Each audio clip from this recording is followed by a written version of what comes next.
1, 2, 3, 4.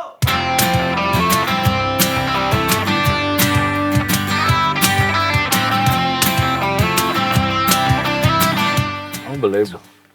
Because what was it?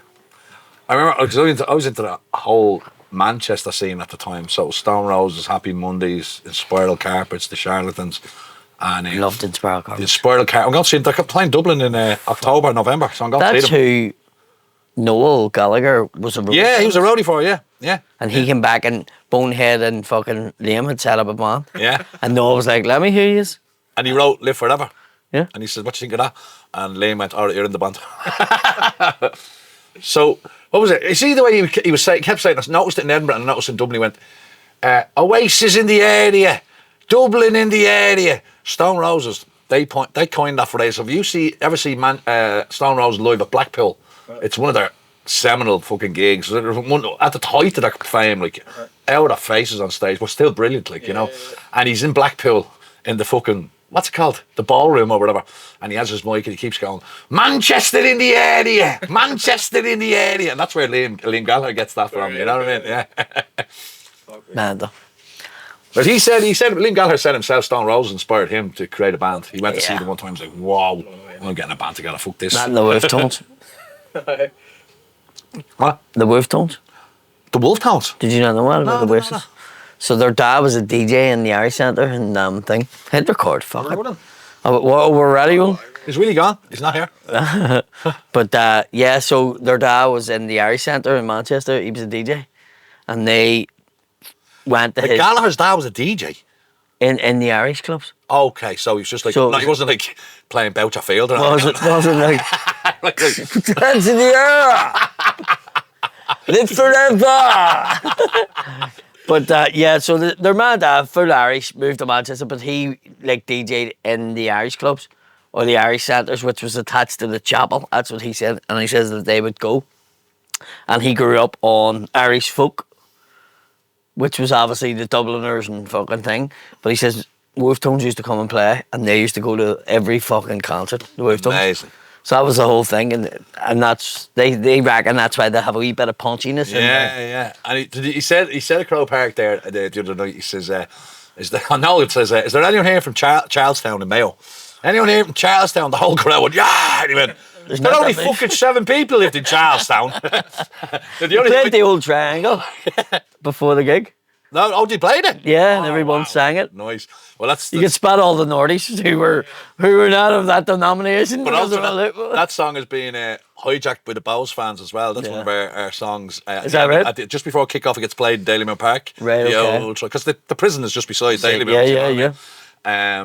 But that's just amazing. Now, I was thinking as well, because the shopping centre near me in Finglas is called Charlestown Shopping Centre. Yeah. So I reckon there's a fucking huge chunk of people in Crow Park going, "Yeah, I shop in that place, yeah. Charlestown, yeah. Charlestown. Yeah, we know what. You know what? Obviously asked about Charlestown Shopping Centre. They were just cheering anything they said, to be honest with you. It was just like, everyone's just so happy to be there. it was great. And do you know what? It was great to bring my mate, because he's English, and he's never been to Croke Park. Okay, right. And he's a big music fan. Yeah. And he was just like, Was he blown away? Was fuck he? is this? Yeah. Like, How the fucking Irish got this and it's not a football stadium? Do you know what I mean? he was like, who plays here? Bows. I says, well await in fucking Ireland. They do their podcast here. Fuck, could you imagine it? That's our live show next one, yeah. Two nights in the fucking crook. Stop. 3 Arena maybe one day, but not Crow Park. That'd be the dream. I mean, I still feel to this day, fucking really sad that Katie Taylor, Never got boxed. Yeah, and fair play to Eddie Hearn. He's been pushing for that, but he said like the insurance costs, whatever, they're too high. They just couldn't justify putting her on there. And I think she's probably going to retire now. She has retired probably. She beat what's her name, Serrano for the third time. Yeah. And clinically beat her as well. Put on a boxing masterclass, took her out, and it would be lovely. It'd be just a brilliant footnote to her career if she got to you play never know. Park. She might do one more just in it. You know what I mean? Yeah. But yeah, the greatest Irish boxer of all time, like. Unbelievable so. And the thing. So. I think actually when you were talking about the Falls Road earlier on that gig I did up in Fela, I'm pretty sure that was on around the time of the Olympics. I'm pretty sure it was. The Olympics were on, I think. I think so, because I think we came out and we were going, Katie Taylor done it again. Yeah. I think I was I right. think it was 2012. That was a great gig, by the way. Yeah, oh man. That here. was a great gig. Come here.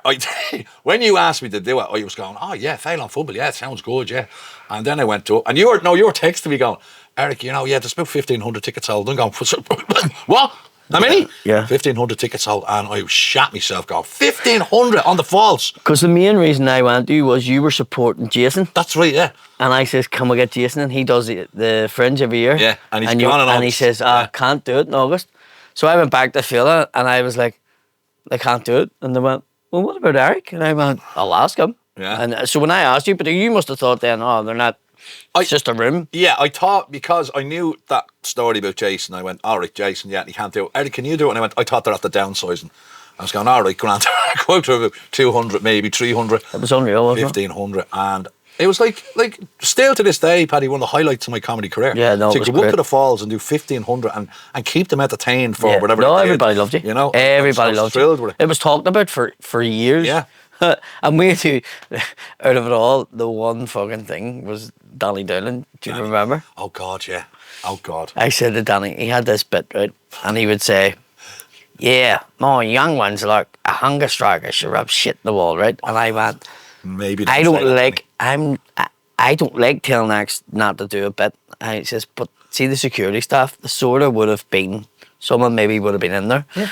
I says, and they would have been friends with people that died and stuff, so maybe just leave that bit out. And he went, yeah, no problem, Billy. Fucking do it, right?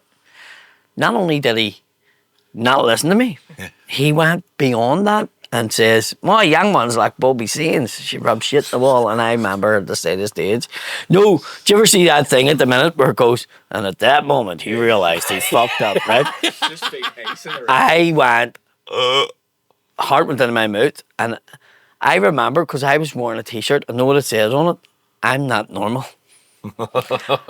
Thinking it was funny, right? Yeah. And I'm out holding back 2 fucking security guards going, we're gonna fucking shoot him. And I'm going, no, you're not. And they're going, and they're looking at my t-shirt, and I'm trying to say to them, nah, come on, lads, this isn't. I says, this isn't normal. And they looked at my t-shirt because mine says I'm not normal. And only Danny Morrison had the editor of like one of the biggest newspapers in England. He had him with him as a guest. And I remember Danny Morrison came in and he was like, I'll go and speak to Danny. And he went in and spoke to Danny. And then it turned out that Danny's family in New Zealand had took in guys on the run from Ireland. Wow, okay, safe house. Yeah, over in New Zealand. Jeez. And it had really helped them and stuff. It's a really far away safe house. That's what I was going to Safe say. house nonetheless. Surely any house in New Zealand is a safe house. We bit different than Johnny Adair. Like, I'm getting out of here and just going to Troon. And then the UDA going, fuck, it's 25 quid in that ferry. Like, just leave 2.5 hours over, 2.5 hours back. We'll just let him go. But isn't it mad, like, when you say to a comedian, do not, it's like, do you remember that Father Ted episode? And he's on the plane doing and he's looking at the red button and it says, do not push. And he's like that. And of course he fucking pushes it, like, that's Danny in that instance there. Like, no, 100%. I remember I was doing a gig in Dublin a few years ago, and I used to be a patron of a charity. A friend of mine lives around the corner from me. Tragically, his son died in a drowning accident at a hotel, would you believe, in Kerry. It was one of them he was a 3-year-old toy, Jesus, God rest his soul. And it was just horrible. So I became patron of this charity called the Toy Fannin Foundation. It's a beautiful charity. I've done lots of gigs with them over the years. And what they do is they raise money for kids all around Ireland, all around the whole island. And they raise money for kids who really need money. Say they want to build an extension on the back of their house, that kind of stuff. So we'd raise money for them. And they've raised thousands for them over the years, you know. A brilliant charity. But I was doing one of these benefit gigs for them in Dorsetry, in the city centre of Dublin. And I had this comedian, I won't mention his name. And he knew the story, he knew the charity and all that. And he's actually from the north, would you believe? And he said, he walked out on stage and I was hosting it, so bringing on, Brian was in great form. I think Willie was doing his bit as well. And this lad walks on stage and he's doing well. And then he goes, here, who was the first person who discovered that babies could swim? And I'm there like that going, because I knew he'd do that joke, but I was going, he can't be that thick enough to do that joke tonight.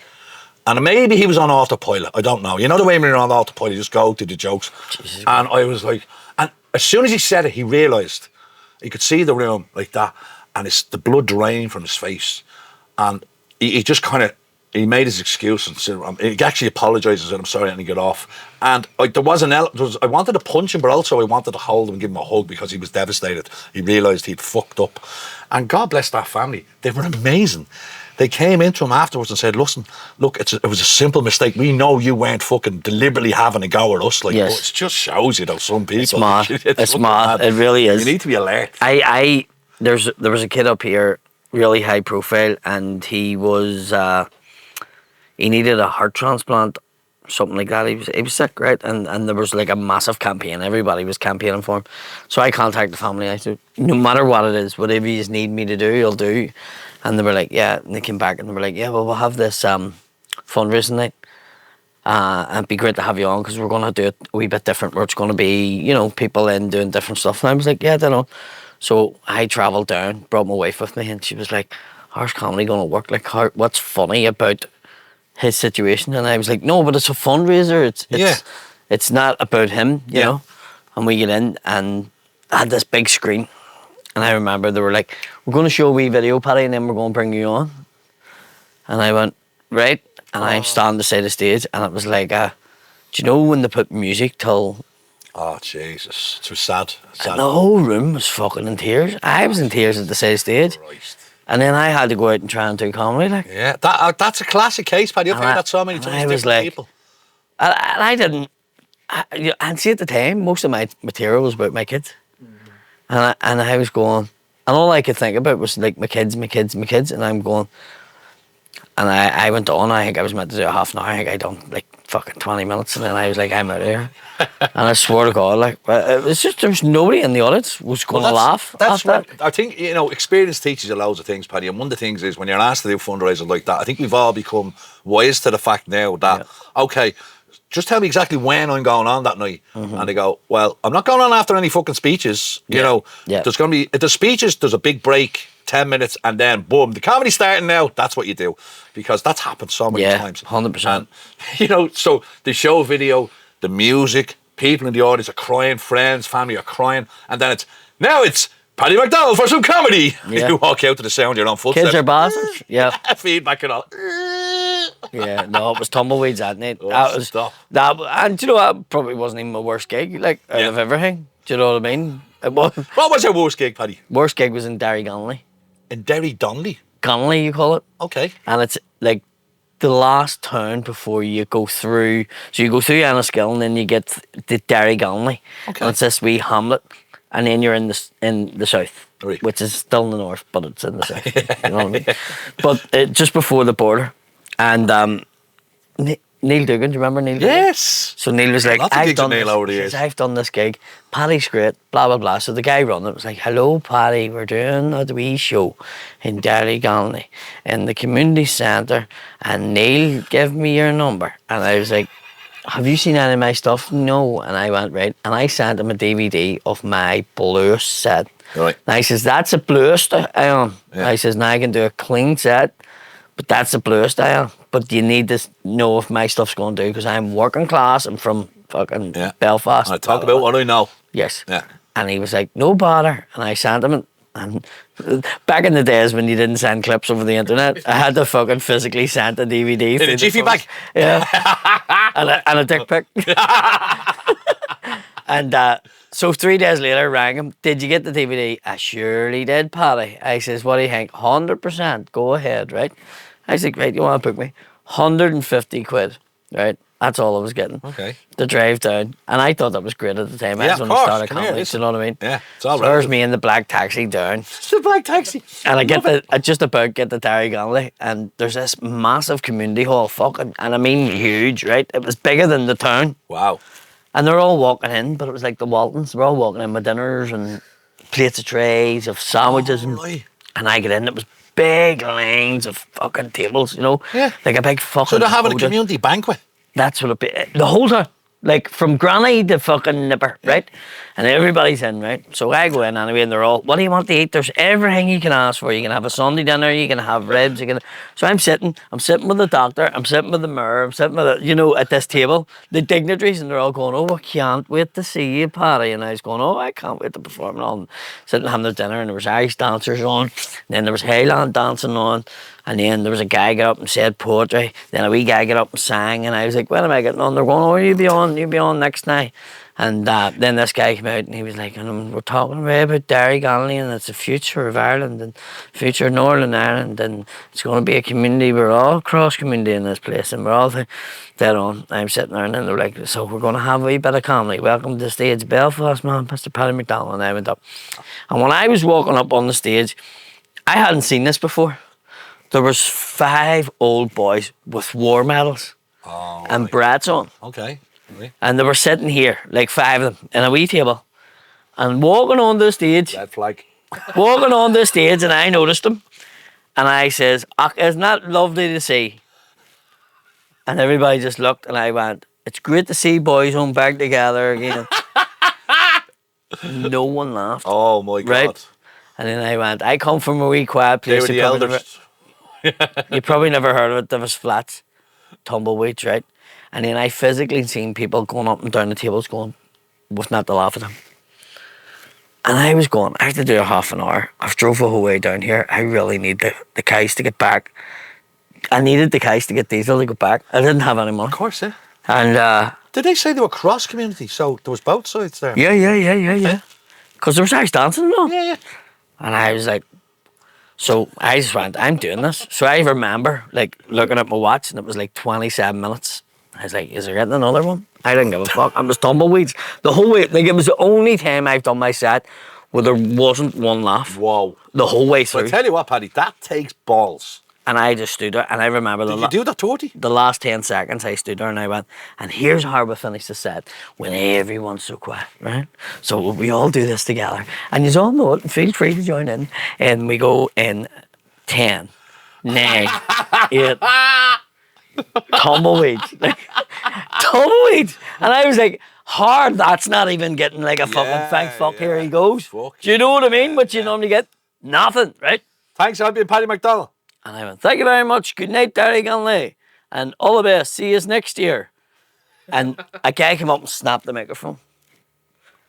And as I was walking off the stage, all I heard was, and that, my friends, is an example of a segregated community. Wow. And I went, who the fuck's he? Wow. And the guy says to me, that's the chief of police in Fermanagh. Jesus fucking Christ, Paddy. Paddy, I'll take my heart off you, pal.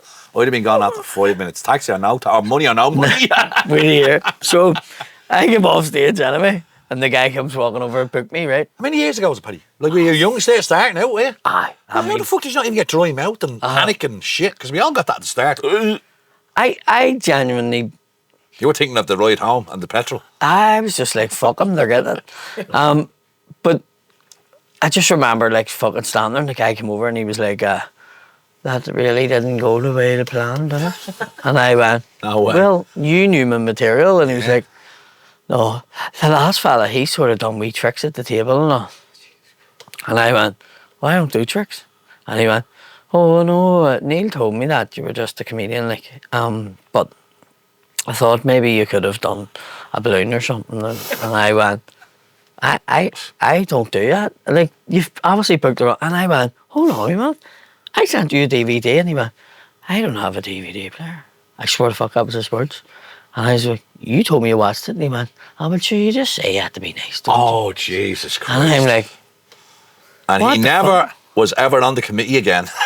So we get kneecapped that night. But no, what happened was they made me stand. Like, literally, I was like, can I get paid? Do I go home here? Yeah. And he was like, hold on, I go and get the envelope. And I could physically see him, like, in the hall, fighting, and they were going, no. Not paying him. And so we came back over again. I says, listen, to tell you something. Whether they laughed or not, I performed for 30 I minutes. did my job, yeah. I said, so I need my money, and I needed to go home. And he was like, no, they're getting it for you. And I says, look, I'm going to go over and ask him myself. It's had to come with the money. And he was like, no, don't be calling him a cunt. And I went, no, he is a cunt because he's not coming across here. Yeah. Am I going to go over and say to him here? Yeah. And he went, no, I'll go and get it. And then he went over and got it. He went to the ATM and got it. That was all it counts. And they gave me it. And I remember getting into the taxi and drove out of Derrygonnelly looking over my shoulder. Because I was convinced, following you. Here's me, they're going to put me in a big wicker man and burn me. Honestly. I was one of them. And when I got into the Enniskillen to put the diesel in, I opened it up and it was all £5 notes. Wow. Wow. Okay. You know? And I was like, Well, I say it when you hold it, it was like, wow, fucking loaded here. yeah, but you could just tell they were fucking acrobating like. But okay. So we've been recording the whole time there, haven't we? Yeah. Except I better get the story in about my son, our Oasis. 100%. Tell you what, Paddy, right? So me own flat. For anybody who doesn't know, can we just say Oasis was playing in Ireland in case anybody Just breaking just in case anybody. Just in case you've been living under a rock. Oh my God. Or in case you were living in that town, Derry, whatever the fuck it was called. Derrygonnelly. Imagine Oasis playing Lemons. There you go. Yeah, what about that one there, you crunch? We thought you were going to do tricks at the table. Fuck off, sunshine. We had this little conversation before we went live, and it's been Oasis mania everywhere, and rightly so. And come here, as I always said, I've never a massive Oasis fan. I liked them, but I was always a Stone Roses man. But anyway, the whole country's been, particularly Dublin, the last weekend has been swept up on Oasis mania. And anywhere like in Ballymun, Finglas, you could hear Crow Park. Now, my hearing is shit. And we were at a family barbecue. My sister's home in America. We were at a family barbecue on Sunday, and everyone's like, "Oh my God, they're singing along." And I'm going, "I can't hear a fucking thing." So they were laughing That's at me. an age thing, more. Yeah, it's so old. So anyway, my young fella went down to Crow Park on Saturday evening just to get the vibe. He hadn't got a ticket. He went down with his mates, couple of drinks on him. My young fella Alex, he's 22, and when he has a couple of drinks on him, he does this thing called, it's like a Cossack dance.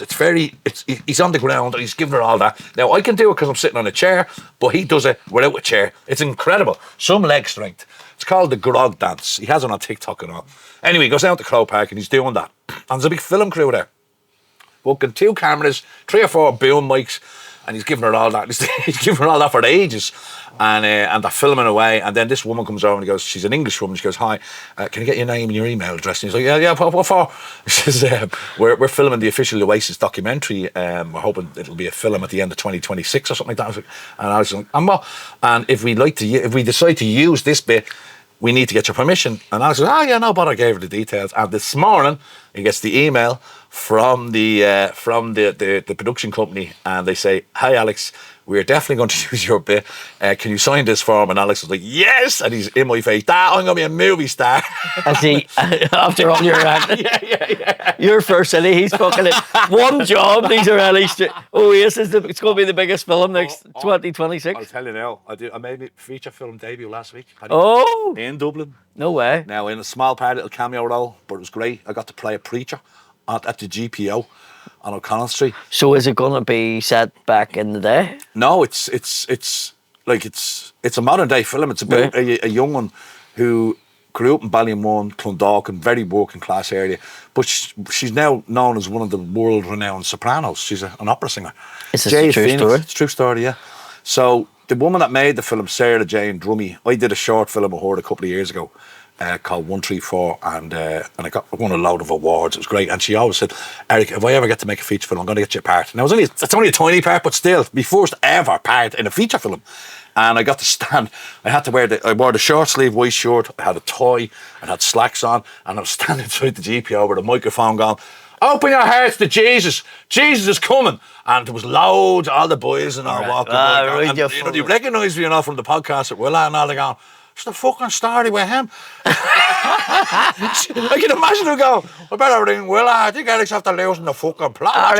Eric's fucking seen the Lord. He's seen the Lord. And actually, when we were doing it, we filmed it for about 10 minutes, different bits of it, like, because the girl who plays young Jade, she comes up and she's just staring at me, and I'm just preaching, "Open your heart to Jesus, the end of the world is nigh," and all this shit. And around the corner from us on Henry Street, an actual street preacher started up his own fucking street preaching, you know? This cunt here. Oh, I felt like a hooker. Go here, get out my turf. You know what I mean? I was here first. That's my spot. I've seen Jesus there first. Only in Dublin. So the film is called La Vida Breve. I think it's called The Quick Life or something like that. I think that's what it's a Spanish name, but it's called La Vida Breve, because she was taught by a Spanish opera singer, teacher. She had to move to Greystones. You know, because don't do Waplet in the mud. No. No, not before closing time anyway. No. just one guy in 1990 inside his house. So the battle is between when that film gets released and when the Oasis film gets released. To see who's going to be on the Lalor. big screen first. Who's the biggest Lalor? And I was just saying to a mate there, I was saying that, he says, Jesus Christ, you got to use them in your show or something. He says, I'm writing a new show at the moment, Paddy. Right? And the working title, I hope you like this, Paddy. The working title I have for it now is Counsel a State of Mind. Very good. Do you like that? That's very good. That's all right. Do you like that? Paddy, seriously now, genuinely? No, I think that's good. Nice one. It's a bit catchy, isn't it? No, I like it. Counsel a State of Mind. And I have an idea that I might, somewhere in the show, because my very first ever solo show I did, Paddy, was called the Lollapalooza Show.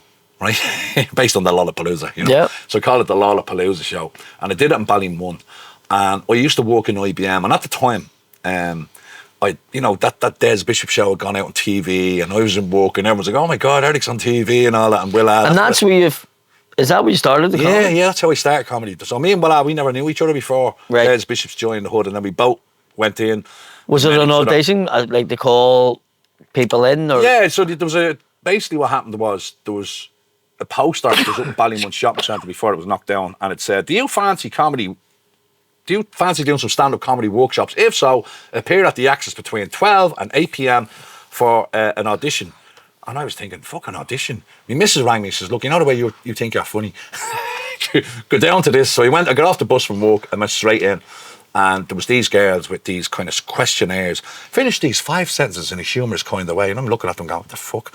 So do you know, I tell you a few jokes like...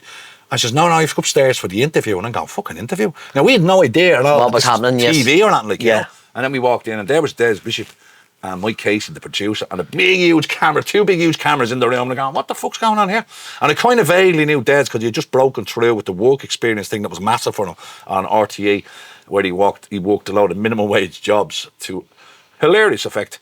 But the second project then was Joy in the Hood, and he explained to me what it was. And he just chatted me for a while, and then he says, right, we'll ring it in a week and let you know whether you have it or not. And I was like, okay, right, sound. And then he rang me a week later and says, yeah, we'd like to use you. And I was like, fucking hell, nice one. But here's the dates, we're starting this. And I was like, bollocks. Okay. And they were like, what? So I'm flying to Vegas for the week with me job for a sales conference. And they were like, what? I says, yeah, I work for IBM, and I work in the sales division of the flying us to Vegas for a week. And they were like, shit, we kind of need you there at the start. So I just sensed it was a big opportunity, you know. Oh, man. And I rang them back up. I said, look, I'm gonna pull a sickie. I'm not gonna go to Vegas, right? And then they all got together and went, whoa, hang on, we can't be deprived of the young fella of a fucking, a trip to Vegas. Yeah. So they said, look, Eric, it's cool. We could see how much you want it. Go to Vegas and then come back and join the rest of them later. They'd already formed the bond. They were there 4 or 5 days together. And I walked back in. I was like the new kid at school. You know? But that's how it all started for me. What was he talking about, Paddy? How did we get to that? We're talking about your show. So I did the Lollapalooza Yes. show, my very first show. So there's people in work going, Eric's famous, or whatever. But this girl in the job at the time, right, her dog won Crufts.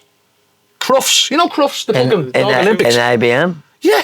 Right. Monica Boardman, I'll never forget it. I love Monica. I've heard that name. Yeah, her family are massive dog breeders down the south, right? Massive dog breeders. And her dog won Crufts that year. So I'm doing my show, and I'm going... And I got her. So I'm doing my show in Ballymun, the Axis, the fucking sold out. And I go, yeah. And there's a girl in the job, and she's after winning Crufts with her dog. And sometimes I feel like she's trying to steal me thunder a little bit. And as I say that, she walks out behind me with the dog that won Crufts and walks from one side of the stage to the other. And I don't pay any attention to it. And the crowd are going fucking in uproar, like, you know what I mean? So I'm thinking maybe something like that with Alex. So he comes out there he takes his thing, and he's bare behind me doing all that. Yeah, I'm giving away a big reveal there, but we'll see. We can cut that out if you want. Yeah. No, that's good. That's fucking great. Yeah. I knew the story of you doing the show. Yeah. But I actually never seen that. No, it's on YouTube. I never seen that. I never seen the show or anything. And what I remember is, I think it was Willa a gig with first. Yeah. I think, and then I gigged with you, and then I had gig with a couple of the other ones that was in it. Yeah. But they were really not. They. There was a few of us who kept it going for a while just after, right? And Dez went on tour called the Fitting In Tour. And he brought a few of us from various episodes. You know, so when he was doing the Cork Opera House, he'd bring a couple of the boys from the Cork episode on stage, and we were doing Vicar Street, you know. But after a while, I think he realised that myself and Willa, we might have a Chance, future and a kind of a chance. Yeah, exactly. And a couple of the Cork boys showed a lot of promise as well. Kevin Goldsmith did really well for a while. But then after a while, it just filtered down to us 2 or 3 kind of thing, doing all the gigs with him kind of thing, because as much as it was nice to bring the young lads from the TV show onto the stage, you didn't want them fucking dying in front of the crowd, you know, it didn't help the show at all, like, you know what I mean? So if you showed any promise, like we did, people were like, yeah, it's fucking nice one, the lads, like, you know. Yeah. Whereas the best thing, it was like, it spoiled us to an extent, Paddy, because the very first few gigs we ever did were in proper Vicar Street, Cork Opera House, which you know is what I mean? what people Massive look up venues. to fucking do. And then we were doing open mics in front of fucking 4 blokes in the dog. You started big and then had to go back to the shit, and then you're like, for a year or 2, and we kept ringing people going, we're going to be on Dez Bishop's new show, it's out next year. And they're all going, yeah, whatever. Everyone says that. No, swear to God, ring Dez and tell him, like, you know. But yeah, it was. I mean, but as you know, Paddy, you learn so much more about your own when you're when you're struggling in front of a small crowd. Yeah, that's they're the gigs you learn your chops in. Like 100%. Yeah, I remember you giving me a gig in Sligo, I think it was. Oh yeah. And I went up to. Oh, the 5th on Teeling. I used to run that one. Yeah. So whatever happened, I was meant to do a comedy night in it, but then your man says, just come down and and you do a night. I don't know what happened. Yeah. And I don't think I've ever told you a story.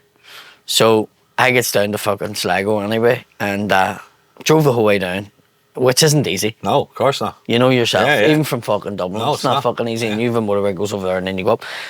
But from Belfast over, it's a fucking nightmare. And the guy in the place went, there's one person in. And I'm like, fuck. And he was like, yeah.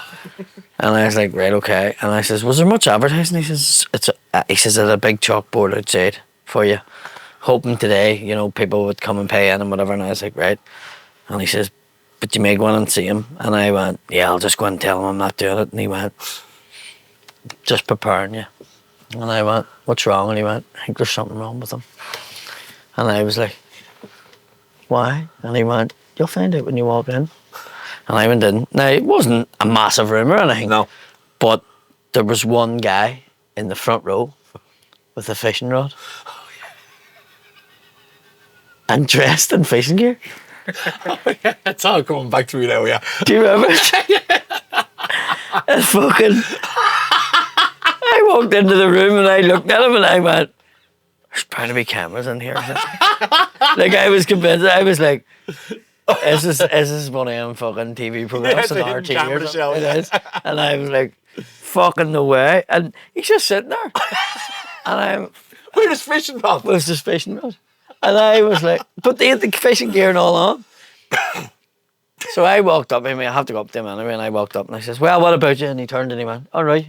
And I went, you here for the show? And he went, I am. Are you here for the show? And I went, well, I was. And he went, you're not staying? And I went, probably not now. And he was like, right, okay. Whatever you need to do. And I was like, I don't think we're going to have the show. And he went, why? And who are you to say that? Yeah. And I says, well, normally you need more. the guy for the show. And he's like, no, you're not doing it. And I went, no, I am. And he went, no. And I says, I'm Paddy McDonnell. And he went, no. And I went, no, He I am. denied your existence. He went, no, you're not. You're not Paddy McDonnell. And I went, no, I am. And here's me. And sometimes people would have got us confused with Patrick. And Yes. I was like, I wasn't the one on Far Tail. Is that who you think it was? And he went, I have no idea what you're talking about. And I was like, yeah, I'm. And he's like, let me show you who Paddy McDonnell is. And he got out a book, and there's a fisherman who is world renowned called Paddy McDonnell. Fuck off. I swear to fuck. So he thought he was going to a talk So with Paddy he was McDonnell, going fisherman fishing guru. and seen the fucking chalkboard.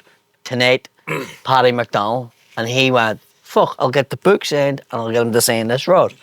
So he turned up with a fucking book and a fucking rod to be signed, thinking it was the fisherman. So I got one person in Sligo and it wasn't even fucking for me. Oh, Paddy, I'm not going to say I made my day, but that's funny as fuck. Our fucking battle is that. That was the 5th. And that's your connection, Dad? Yeah, That was Jesus your. Christ. So I still haven't played fucking Sligo. Right. If anyone's listening out there, Brendan Tierney, who is the booker out there. Sligo Comedy Festival is actually a very good annual comedy festival. I'm going to have to do and something. It's grown and grown and grown. Brilliant venues. I have this recurring dream story. where I go to Sligo and it's just a room full of fishermen. You know, like, If they do book it, they have to stipulate that you are the comedian, not the fishing guru. no, well, what they'll have to do is we'll have a fancy dress. We'll get everybody just. You have to come as a fisherman. But what happened was, Oh my God. I've never met Paddy McDonnell, the fisherman, right? Right. But I met this guy who is a massive fisherman, right? And we actually ended up working together in a training college, both joiners, and he was making flies. And I says, oh, you're into your fishing? And I says, this is a funny story for you. And told him. And he went, that's not funny. And I went, what's not funny? And he says, he's my friend. And I went, who? And he went, Paddy McDonnell. And I went, no, he's not. And he went, he is. And I went, you need to fucking tell him. You need to fucking tell him. I need to meet him. He done a fucking thing. And the guy was laughing his balls off in the fucking car. Brilliant. And then he went, just before he ended the conversation, he says, right, I'm heading on. I've a load of Americans coming in tomorrow. I'm taking them up the river. He says, but just before I go, I don't believe you, because if I done a fucking talk in Sligo, there'd be more than one in. And I think he's Galway or Mayo or something. So he's from the west there, yeah. He is, he's from there. Like, but it's fucking mental that there's this fishing guy called Paddy McDonnell. Well, then they're going to have, it's genuinely, Brendan, if you're booking this Paddy McDonnell for the Comedy Festival, make sure everyone knows it's not the fucking fishing guru, are they? I love that, man. That's a great I wonder, is there any Eric Lalors out there in Ireland that do anything else? Have you ever Googled that to see? You know, it's weird, right? Only a few weeks ago, I got added on Instagram by this TV production company, and I was like, oh, here we go. Yeah. Here we go. Nice one. And I got, actually, have I got the message on one? I got a lovely message going.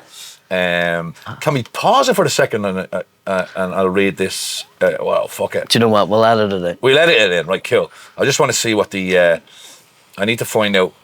They followed me only recently, so if I can do, you know the way you can look at your, who followed you last and then. Get you. Yeah, sync it, whatever. So it's well worth latest. Right, there we go. Now, come on, upgrade. Here we go. Right. Do. We have a sex therapist on our podcast tomorrow. There's going to be about 5 minutes worth of that podcast that'll make the air. The rest of it's going to be deleted. Is it a man or woman? It's a woman. Oh. It's a Shay, and she's got a brilliant podcast herself. It's very good. Called the G-Spot, I think it's called. Of course it is. Yeah. Of course it is, yeah. And she's sound, but yeah, it's going to be an interesting conversation. So what is the name of this place? Here we go. Dundara Television and Media, right? Right. And I was like, so this TV production company got in touch and goes, hi Eric, I produce Mary McAleese and Mary Kennedy's podcast, Changing Times. And they've asked me to reach out to you about the possibility of them chatting with Mel Gibson for the podcast during his visit.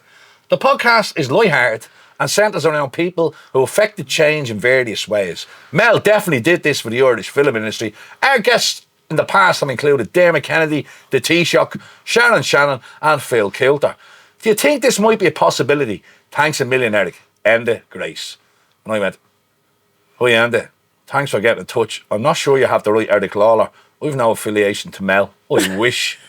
Sorry Eric, we thought it was you. Thanks a mil for coming back to me. So there is an Eric Lalor out there. That knows Mel Gibson? That knows Mel Gibson. Yeah. Well, that's the best room where we get fucking start. Well, you know Mel Gibson. Yeah, Paddy, there's an angle there, isn't there? Isn't there? Yeah. You contact him yourself. That's a fucking, that's a fucking show. Could he come on the podcast, Mel? Yeah. It's Eric. So if Mel Gibson's here, you can go wherever he is and just tell him. As I say, who are you? Eric Lalor. Oh, sorry. Yeah. In you go. He says you can go on up. Yeah. Does anyone know where Mel Gibson is? Is he here to visit? Apparently it was the anniversary of Braveheart. Not really filmed it. Yeah. A lot of it in Ireland. So he was over for a while. I don't know if he did any podcasts, but I googled the podcast that they say they produce and all that, and then there's now it's an Eric Lalor with the W, L-A-W, L-O-R, and I'm L-A-L-O-R, which is... You're the French. It's the unusual. You're the French spell. It's Lalor. Isn't it? No, it's... Apparently it's the more Irish version of Lalor. Right. Because if you think L-A without fodder, L-A fodder is law. Law. You know what I mean? Yeah. Whereas L-A-W is law. Right. You know what okay. I mean? I'm fucking Have you done the splitting hairs here. the DNA I haven't, because I'm afraid. of what? More children. Well, you know... yeah. Stone Roses concert back in the day. You hear of all them. Oh no, that's all bollocks, that DNA. That's the FBI. They're trying to find information in the DNA and they're going to clone us all. Yeah. Or some shit like that. I know. And I believed it. not doing that. No, it is something I'm interested in, Paddy, I have to say. Because here's the thing, right? My dad, right, he's from Dalkey, would you believe? And this is the bit I'm doing in my show, and it's all true. My ma's working class from the north side, Donecarney. My dad's from Dalkey, right? But he's deaf. Yeah. Yeah. But so he doesn't even know he's posh, all right? No, that's true. That's a little joke I throw as well. But Dalkey is where Bono lives. It's where Enya lives, or as I call them, Bonya. And they live in Dalkey, and it's Dalkey's basically the Irish for prime real estate. It's fucking exclusive. It's Damon Hill lives out there. All the movie stars live out there. It's beautiful. But my dad comes from a family of, what is it? I think he has 7 brothers and 8 sisters or something like that, right? Sounds like a musical. But that was my nanny's second marriage. So her first husband died, and there's 5 of them. So my nanny had like 20 kids. 20 kids in total. But she switched. She used to be a Protestant, apparently, and converted to Catholicism. Yeah. So They're the ones that tended to have loads of kids like that. Yeah. That's probably what it was. Because you had some dirty wee Catholic man going, no, all the Catholic women do this. You can't do all that. You have to switch to Catholicism. Oh, all right, then come on. 20 kids is fucking insane. That's mad, isn't it? But that was like... And that's what you know of. She probably lost more too. True. Yeah, she probably lost 1 or 2 as well. But that's, and it was mad because they're from Dalkey, all my cousins from my aunts and uncles all quite D4. How you doing? And I always remember we used to go out to my granny's on a They'll be like, you knew our Eric knew Mel Gibson. yeah. But this is the thing, they're so supportive. But this thing on Stephen's Day, we'd always go out to my granny's gaff in Dalkey, and he used to always jar with me. Even as a kid, I'd notice. We'd all run in and go, oh, what's the story, Granny? How are you doing, Granny? All right, what's going on? And all the rest of the kids going, hi, Granny, how are you? And their accents just stood out by a mile. But me granny seemed to love us extra because of that. Do you know what I mean? These were the special. Yeah, they go, these kids, God love them, they fuck all. We better help them out. But she was, my granny was my favourite. Please, Granny, can I have some more? Yeah. She was like, she was just amazing. She's like my favourite person of all time. She's an amazing woman. But she passed away there about a good few years ago now. But right up to when she died, she still had that alertness about it, and she was still, oh my God, my grandson is going to be famous. He's going to be a star. She loved it. You know what I mean? And even all the aunts and uncles that my dad's brothers and sisters, they're all in touch with me, and they're all going, if I do a gig out that neck of the woods, they all come and support. They're all there, they're all, go on there, there's going. Our rough cousin is coming to town. Our disadvantaged cousin, we got to support him. But what's good about that is because they'd be like, ooh, he's in the arts. Yes, he's in the arts. Eric's in the arts. He would have been a doctor or something. He used to play football. Well, I'd be sitting in the Rolls Royce in O'Connell Street and see you as a pastor, and they're like, ew, it's all win. It's all win, tits up, he's seen God. He's went to jail or something. Oh, stop it. I used to have a little joke about, what do you call an ugly Leinster fan? Deformed. You like that? You can have that. Very good. Very good. So that's kind of the writing of the show I'm doing at the moment is this kind of, I suppose, this struggle with my working class, middle class identity, if you know what I mean. Yeah, because it's mixed that way. Yeah. So I'd steal a car, but I'd return it with a full valet. You know that kind of way. Yeah. I'd be the only ultra at a rugby match. You know what I mean? With the flares and all.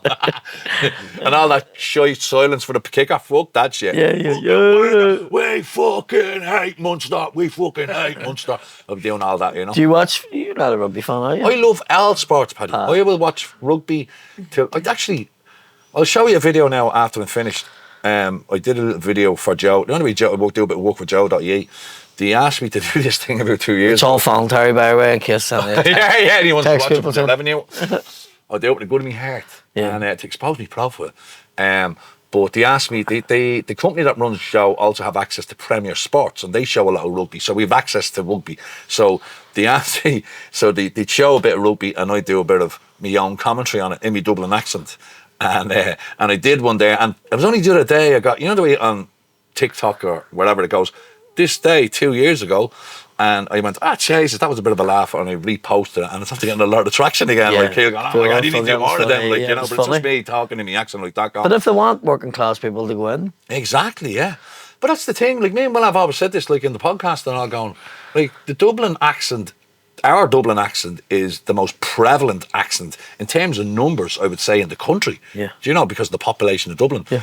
Yet there's fuck all representation in the media. they don't want it in there. Yeah, do you know what I mean? It's all quite refined, it's all dorky, it's all, you know. But, and the only way it's getting out there now is through podcasts. You have the two talking bollocks lads, Calvin and Terence, and that's massive, like, you know what I mean? You've got Darren and Joe doing Stall It, you've got me and Will doing You Must Be Joking. And what we love at the moment, the Paddy, is that we're getting young fellas from Dublin going, fucking love that stuff, man, it's fucking great to hear that voice. We wouldn't fucking hear that voice anywhere. Yeah. And yet, like, we're giving people almost like Built- a little bit of belief. built and said, Yeah, they're a not- little bit they're of belief that, listening you know, they could do that as well. Like, because you they're know not what I mean? going to turn it on and listen to two guys talking, you know? So they're not going to. Yeah. Hey, did you hear that one with fucking Eric, man? Now, a lot of stuff Will says we have to cut it out, but because we're still trying to look for a sponsor. Yeah. But you know, it's great, and like it's like doing podcasts. You do a lot of podcasts yourself, Paddy, and what I love about it is I get to sit down with me mate every week, and we just have a natter. Yeah. And they're like, this is the best job in the world. No, you know? 100%. Even when I went down to do it with you, like it was one of them ones, like it was no brainer. I was like, yeah, I'm fucking going down to do it, because it's just fucking that gig we used to have known you a long time. From the day that, you yeah, know, yeah. and it's just two normal fellas. So it was going down. I remember, I think it was you told me we were down gigging, and you said we were going, and I went, well, that's the fucking best thing you could do. That's amazing. Like, remember I said it? It's like, that's a surefire winner. You were I saying, says, lads, you're on it there. Like, you know, should have done it years ago. But come here, look, better late than never. And like what, as you said there, like what I love about it, and what we kind of try and stick to is that, like, we have a lot of guests. We had yourself on. We've had a lot of the big guns from the north. We've had yourself. We've had Shane. We've had. Hold on, you said big guns. Sorry, Paddy, and then we've the lesser lads. We Shane Todd, we William Thompson, so we need to get Geddes on, Colin Geddes, and we need to get Mickey Bartlett on. Mickey will do it. Who? Mickey will do it. Mickey will do it. Yeah. If you get it carried for him, Mickey will do it. Yeah. No, Mickey's a good lad. So that's one thing what we've been blown away by is the fact that the scene up here is fucking incredible. Yeah. Like, has been for the last 5, 10, 7, 8 years. I don't know. Yeah. But we're looking at the boys here filling out arenas. Yeah, no. Like Ulster Hall, the fucking SSE Arena, and we're like, what the fuck? But I love that. I love that your communities are supporting you and getting behind you, and they love what they hear. Well, I'll tell you a story. After the Oasis concert the other night, right, there was buses and lorries parked where they were taking the stuff out of the stadium. So where we were parked, it was very close to the stadium. Okay. Right? We were very lucky. We were given the pass for it. What we didn't realise is we were fucking blocked in and we couldn't go home. Right? Until the roadies had moved? Until the roadies had moved the lorries. And they couldn't get any further around the stadium until everybody was away. So they were like, is there here for a while? And I was like, I'm going for something to eat, because we didn't have anything. And I walked up and I went, we'll go up past Tolka Park. Yeah. And we'll get onto the front of the road and we'll finish. And we literally turned the corner and the first thing was we Indian. And we went in it. And I went down the back and there was already food sitting on the table. And the guy was with me, he was like, somebody didn't eat their dinner. And I went, somebody's in the toilet. I've seen this before. So next minute this girl and fella came back. And I was like, he was about to eat your dinner. And the guy was like, oh, he wouldn't do it, man. And we had Oasis. And I was like, no, were they playing? And he was like, we were both wearing Oasis t-shirts, by the way. Really excited, right? And he was like, oh, we were at the concert. And I was like, no, we were there and whatever. And he was like, where are you from? And I says, Belfast. And he says, oh, very good. And he says, the last time I seen them was in 2009 at Slane. And I was like, I was fucking there. And he was like, no way. We started talking. And then he says, where are you from? And the guy I was with says, Shankill. But he's full on London accent. Okay, right. And he went, no, Shankill. I don't think so. I don't know. He's like, oh, mate, he's fucking proper fucking London, right? He's a geezer. And he's like, yeah. And he's like, you don't sound like you're from her, you know. And I was like, where are you from? And he was like, Finglas. That was where he was from. And I was like, right, here's me. Do you still live in Finglas? He went, no, I've done well for myself. And I was like, really? What do you do? And he says, I'm an auctioneer in property. Right. And I was like, oh, fuck, you have done well. You're involved in that. So get chatting away to the guy. Next minute, his friend came in.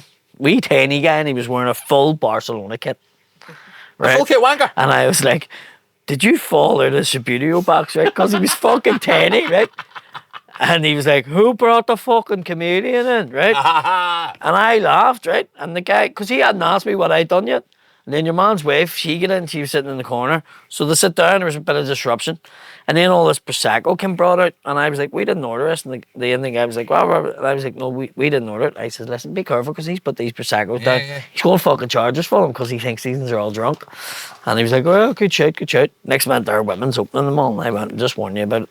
So we all got chatting anyway. And he says, what is it you do anyway? And before I could finish, my mate went, he's one of the best comedians in Ireland. And the girl in the corner went, I've never seen him before in my life.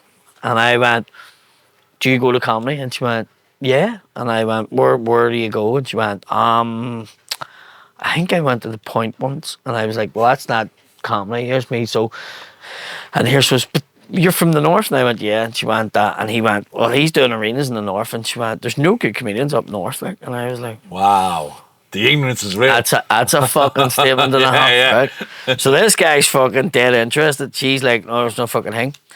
Just as she said it, I mean, literally just as she said it, a guy came in to get a fucking takeaway from Donegal and fucking lifted his takeaway, turned, seen me and went, dropped it, and went,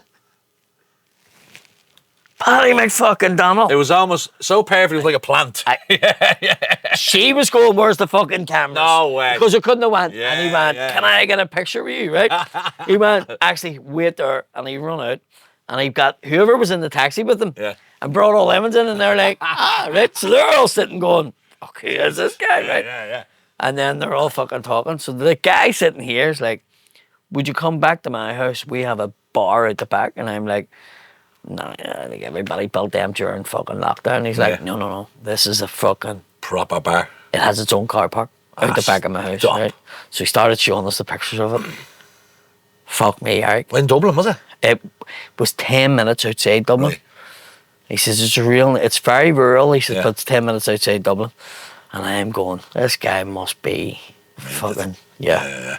And, but he was like, come back and play my bar tonight and all. And I'm looking at the magic wand and he's going, no, I have to get back to the kids. And I'm looking at him going, I want to go back to that bar. I know, yeah. I've got stuff that, I've got like a black and tans belt and I've got all this stuff from the 1916. And he's going, no, I don't want to fucking see that stuff. And I'm going, oh, fuck. So, long story short anyway, so they were all like, what's your name? I'll Google it, right? And then I says to his wife, I says, where are you from? And she says, I'm from Dublin. But my dad's from the Falls Road. And I was like, whereabouts? And she went, Norfolk Drive. And I went, that's not the Falls Road. And she went, what? And I went, that's not the Falls Road. And she went, yeah, it is. And I went, no, it's not. And she went, where is it? And I went, the Glen Road.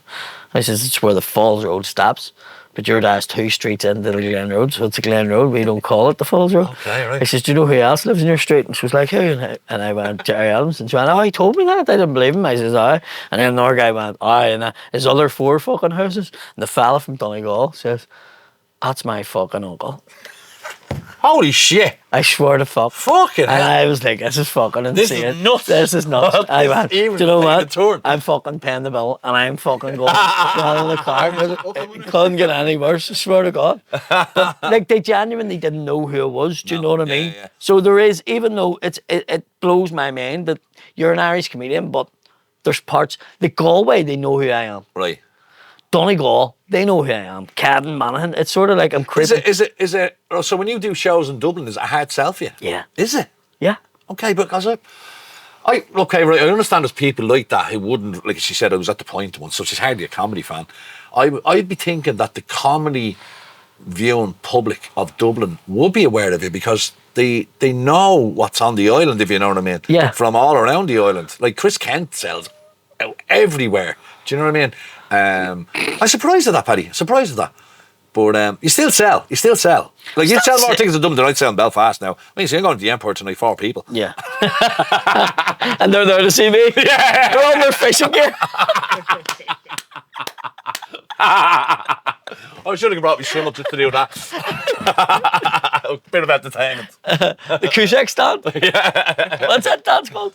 Yeah, the grog dance. The grog dance. Yeah. But fucking, it just shows you the way it's mental that way. And you also, like, there was a big comedian that done our podcast, a big friend of mine from Scotland. I don't know if you ever gigged with him. He's called Gary Little, right? Yeah, I heard it. And he fucking died. Yeah. And when they put it in the newspaper, like, this guy won Scottish Comedian of the Year a couple of times in a row. And the comments below it from Scottish people were like, never heard of him. How's he the biggest comedian in Scotland? And I'm like, what the fuck? Yeah. But I think sometimes you forget that when you're in the comedy scene, like, you're almost in a bubble to an extent. Yeah, exactly. You know what I mean? Yeah. So there's people that don't know nothing about it. Yeah. You know? Yeah. I mean, I still get it myself. Yeah. You're a comedian? What? Like, where? What do you mean? Well, tell us a joke. Fuck off. Did you get that with the crossover with being in the fucking TV Yeah, show? so when the Fair City thing came along, that's when people really got to recognise me. So a lot more people come to me and go, you, Fair City, you. And they go, But yeah. they didn't know you'd done comedy? No, and and it was a good sell for me then. After, when I was in Fair City at the height of the popularity, I suppose, if you want to call it that, when I put out a show, I'd go, as seen in Fair City, Cuttle Spillane, and I'd put the little picture of the character. Because he was such a film. Oh my God, he's a prick, but you know women and fucking Elwins loved him. Yeah. You know, now I can still get attacked in the supermarket with the back, you fucking leave Cardinal alone. That was her Kind of stuff, you know what I mean? But still, it just, and then what happened was, I remember doing a gig down in Cork. I was doing City Limits one night, and I'd just been in Fair City, my first time being in Fair City, so I had a 6-week run, so I was in about 24 episodes or whatever it was, and I didn't really think much of it. I knew Fair City was big, but I didn't realise how big. Big, yeah. And I was in Cork, I got down early, and I was in Patrick Street, which is there, O'Connell Street, if you will, you know, big shopping area. I'm walking down the street, and all you hear is cars beeping and beeping and beeping. And like, you're kind of not really paying attention on your phone or whatever, and you're going, look, and there's people at their cars, the windows down, Colin Spillane, what has you down here? And then you realise the fucking, oh my God. And loads of people, there's people jumping out of their cars, stopping in the middle of Patrick, running over, getting selfies and asking me to see, what you're thinking is you're never in Cork. Exactly, yeah. So, like, they're seeing him, like, where you lived. Yeah, he's a Dublin villain. What's he doing in Cork, kind of thing. And then I was able to say, I'm doing a show tonight. They're like, what? What do you mean you're doing a show? They couldn't compute that the villain from Fair City's doing a show. I says, yeah, I'm a comedian. Yeah. And that night, City Limits was fucking rammed. They all came. Because they were all curious to see, like, your man that plays Cuttle Spillane does comedy. How's he going to be funny? You've Yeah, got to go because the character was so... Yeah. Now, I had me a little bit about Fair City in the show, which they loved. But they were kind of really surprised. And, so... And that's done now, isn't it, Fair City? No, it's still gone. Is it still going? Yeah. I was gone since before COVID, and then they brought me back last year for 6 episodes, and my character's in jail now. So they had these episodes that were all filmed in jail, and Cuttle just springs back, and you want to see the internet just went, oh my God, he's back. And it was fucking surreal, like, you know. And the last day of filming, the producer, Bridget DeCourse, she sends me an email. She goes, Eric, it was great to have you back on set again. She says, at least now we know where your character is. And I replied, well, I hope it wasn't a fucking life sentence, because I'd like to come back, like, you know. Yeah. I hope it wasn't a fucking life sentence. And she never replied. So, so I don't know what it must have been a life sentence. But I'm sure, you know, soap, they can write anything they want. Yeah. They can just be out the next day and go, oh, technically. Yeah. Or you escape. Yeah. That'd be a great episode of Fair City. Yeah. Excellent. What are we on? An hour? What? Well, Eric, thank you very much. How quick did that go in? That flew in. I think we were going to say 35 minutes. So did I. Thank you very much for coming on. Anybody that doesn't know Eric, give him a follow on the Instagram, on the social media. He's absolutely brilliant. He does the podcast with Well Away. 2 absolute gents. You must be joking, it's called. Yeah, give us a listen. Thanks for having us on, Paddy. No, it was a pleasure. Fucking brilliant. Legend. Good to see you. brother. When you go.